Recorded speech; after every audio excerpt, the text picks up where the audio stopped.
this here's Loki. He's just about a year old, just had his birthday a couple weeks ago. And we're going to be showing him in a couple of weeks. And we've been rotating his coat for about 6 months or so. And he has an issue that's come up that often comes up during rotation.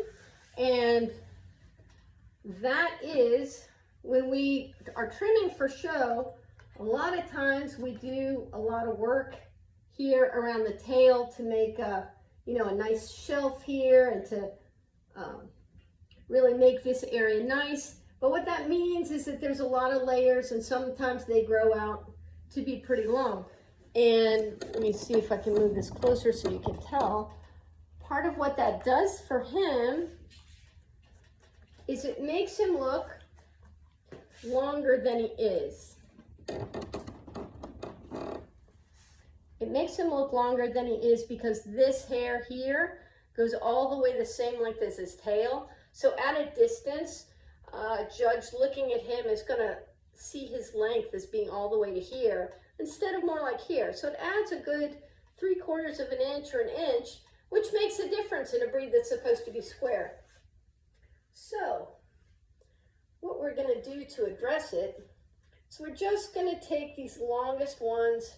We're going to lift up the tail, and part of what you can tell about this when you're looking at it is that the hair comes up to the tail and then hair from the back just grows straight up because the tail's pushing it up. And that can also make the tail look bushy and a little funny too. So we're going to trim this area up and hopefully you'll be able to see a good difference when we're done.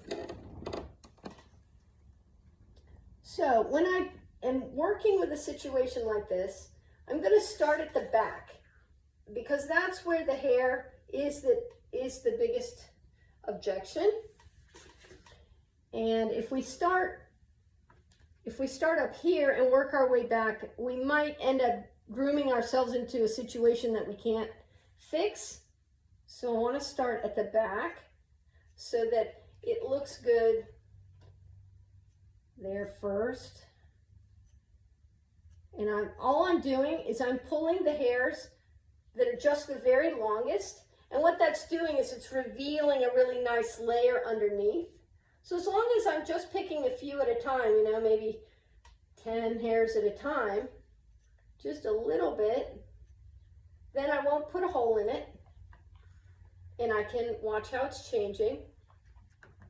Working their tail, especially a young dog, often they want to sit, so I might put my hand under his groin to just kind of help stabilize him if he tries to sit. That way I don't have to hold him up by his tail because dogs don't like that.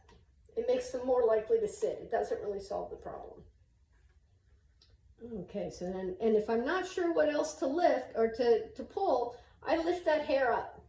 And that's when I can really see the layer underneath and say, okay, well, that's what I'm working down to. Let me work my way down to that. There's this little bit right here at the base of his tail. It's a little awkward to get to with his tail up. So I'm just holding his tail down with my thumb while I'm lightly supporting his groin with my forefingers. Now, just pull a little bit and then take a look at it. When you're fine-tuning an area, don't get carried away and pull too much hair without checking. Pull a little bit, check it. Now, there's really just a little bit that's too long right here. I'm going to keep touching it up a little at a time until it's the way I want it. Now, then once I trim his tail real good, do the scissor trimming at the end, we'll have a nice tail again, nice set on. So I don't know how well you can see, but it's a lot closer to what I want because he no longer has this swoosh of hair that's coming out to his tail and running up his tail. It looks more like what I want. And then from there, now that this layer underneath is nicely revealed, it makes it easier to see what ahead of it maybe now is long enough to pull to get down to the layer underneath. And then that's part of what rotating's about, is just taking just the longest hairs and leaving the layer underneath, and doing that fairly frequently. The more often you do it, the easier it is to tell where the next layer is. We go through this kind of cyclical roller coaster thing when we're first rotating coats. It takes a good 6 months or so at least of regular same time period, you know, 2 to 4 weeks between grooms, to start to get a consistently rotating coat. So sometimes we have to do a little remediation like this. And now his rear in general is rotated into a much nicer look. You can see the kind of the shelf right here, which helps to see that, you know, his pelvic angle is good, because you can see the point of his pelvis right here. Here's his hip bone, and it's one of the markers for knowing the proportions, the angle of the hips head on, and things like that, which affect movement and other considerations. So now that I've cleaned that up, now it's making it a lot easier for me to tell what else still needs some light pulling. When I'm down to just some wispies like this, like I am here, it's almost easier. It's a good time to use a pumice stone. Just straight up little pumice stone. This was big, but they wear down with time. And I'm just lightly pulling a little bit all over. And that helps you get the wispies without putting holes in. Yep.